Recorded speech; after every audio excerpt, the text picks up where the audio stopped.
Welcome friends, I hope you're having a really great day. And today's video we're going to do a continuation of really making some of the basics be basic around like eating regularly, around capturing kind of every negative diet thought you have, and either, what is this and can I be with it? Or it's like, oh, I don't do that now in this house kind of thing. So we're going to do a continuation of that today with like a part 2. So instead of like maybe 101, this video is going to be, I don't know, a little more grad school level, but and it's for everybody though, to like have something either to look forward to as part of some of your work, or those of you who are in that space and you just want some validation, this video is for you as well. So my name is Tracy Brown.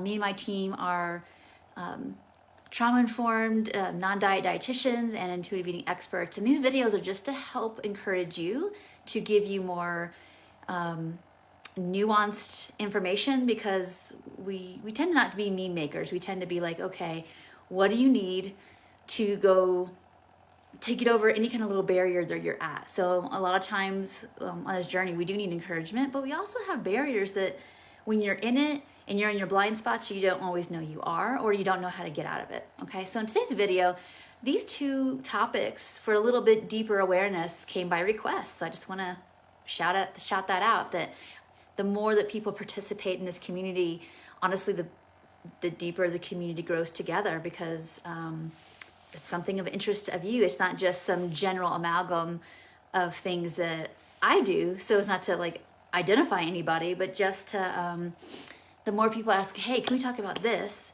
When somebody asks that question, that I know that they're not the only one wondering. So, all right, let's get started.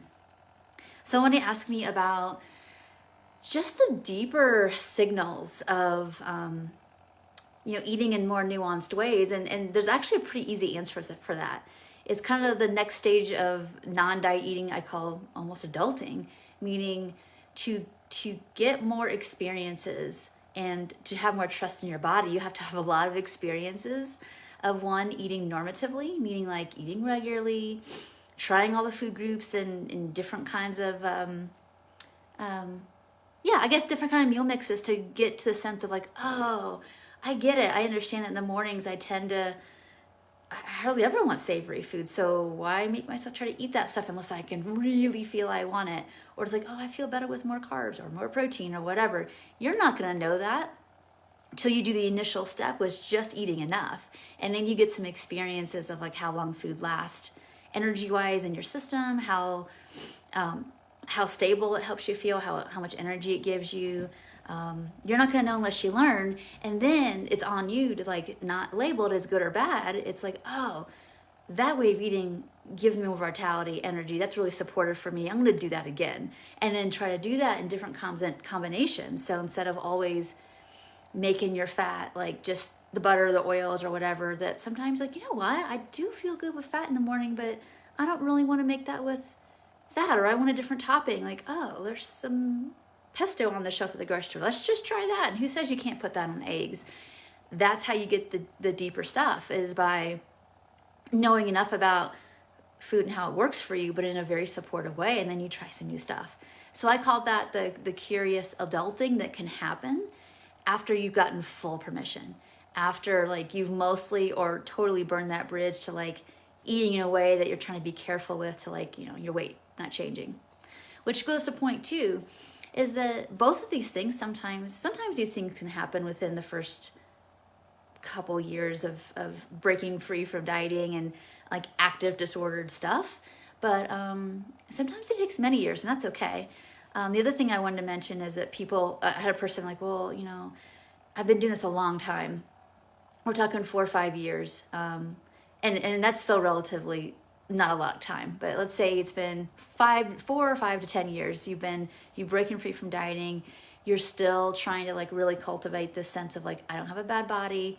I know that I can't rely on other people for unconditional love around that, because they've got their own not conditional love. They got their own conditional love stuff going on inside, that people can't give you what they don't have, right, around this issue. So it's more about like, what if your body changes? And what do we do with that when people maybe say, hey, I notice your body changes, and I know that most of us want to handle that with grace, and you can just be like, oh yeah, maybe it did. I don't know. That's just something I don't pay a lot of attention to. Um, I'm just busy doing life, or busy, serving, or busy doing whatever you're doing. And it's like, you can acknowledge people kindly, but you don't have to go into it, because it's not really a value. And it's not really a value anymore to you, that like, oh yeah, I lost weight, gained weight. That's just a part of being a human being, and we're never going to stay the same. So there's always impermanence around our bodies. You know that. But if other people, because that's, remember, when people comment on, let's say, weight loss after, let's say that you've been doing this a long time, and you had some rebound from dieting, or for whatever reason, your body's just changing as you're aging for whatever reason, and you change, and it's, let's say it goes a little lower, and somebody notices. You're like, oh, you lost weight. You look so great. You're like, yeah, okay. Yeah, I might have. I'm not sure. Yeah. And you can change the subject. You can, but whatever you say, it's in the vein of, yeah, that happened to me. And that's not really got much to do with me, because inside that if you're eating from hunger and fullness, and you're not doing anything compulsive with your movement, that, okay, I guess that's just what happened in my life at this stage with, normative eating, then okay. And you don't have to take it seriously. You don't even have to take seriously the comment, really, because that's not where your value lies. And you also know and have compassion for, like, well, but some people still think that's valuable, but you don't have to. And you can still be in a relationship, and it's okay. Or maybe it's not okay, and you don't even have, if it's said in a way that's like they're trying to get you to engage, like, yeah, I just don't really pay attention to that stuff. I just kind of, eat normally and carry on about my life. I've got a lot of things going on that mean a lot to me, and that's just not something I pay attention to. It can be as simple as that. So again, that's a little bit other level stuff, and that can happen when we've gotten so solid inside that we know where our worth and value lies, and it's not in weight loss, weight gain, what we're doing. Even with our fitness and health, it's just not where the value lies. So, all right, I have a comment here about adulting with quotes. I'm feeling like a petulant toddler in this context. So that's part of it. I think that's part of the earlier stages of eating, is that there's going to be a part of us that, like, maybe eats. It's really interesting. Like, we can be like, oh, I'll give, for example, for me back in the day, it's like, I go to eat a salad, and I really have to debate with myself. Am I eating a salad because I like all the freshness of it and all the goodies of it? Like, and I wouldn't eat salads, of course. I didn't eat a salad for like 10 years when I started this journey, because it's like, ugh, I abused myself so much with those. Couldn't go there. But there would come a day sometimes where it's like, I think I'd like to have that salad. It's got all the cheese on it. It's got the good nuts, and I like the way they did the chicken on that. And I had like, okay, are you eating that to like look healthy, or like it's a little less energy dense food? What's going on? And I had to make sure that, like, any part of me that wanted to like rebel because I still had some kind of language around that was healthy, that was a problem. That was what was triggering that doubt. So I think there's a part inside that's still like, I'm not eating that, I'm not doing that, that's whatever. It's like, oh, that part's worried and afraid that, like, eating the food that we have labeled a certain thing, that we're going to get starved again. So we have to meet that. And I think also, again, going back to Monday's video, look at our language. If we're still labeling food as healthy based on being low calorie, you're probably going to get triggered. Versus, like, salad has fiber and water and some micronutrients, just like other foods do. And sometimes I want the higher energy thing, sometimes I want the lower energy thing.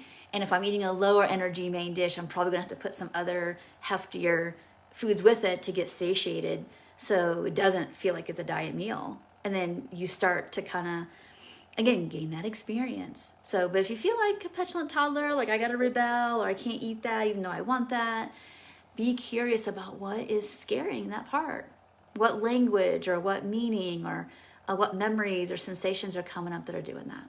So anyway, really, really great comment. And thank you for our watcher here who gave me some of those suggestions to talk about. I hope this really encourages people, validates the journey you're on. Maybe illuminates some blind spot you had that you didn't know, and that you recognize, okay, just gonna stay, I'm doing good, I'm just gonna stay the course, or maybe there's a little blind spot. If you aren't sure about something, please put in the comments below. I'll be happy to do a teaching video about that, just to help people, put all this out in the open, and there be no there's no secret sauce. There's really just recognizing that anything that came from diet culture, it's like opposite action, renewing our mind, giving ourselves building enough internal safety inside to hold the goodness of not being in diet culture, so that when you are around people that are, you don't feel like you're missing out, and that you have to merge with that agenda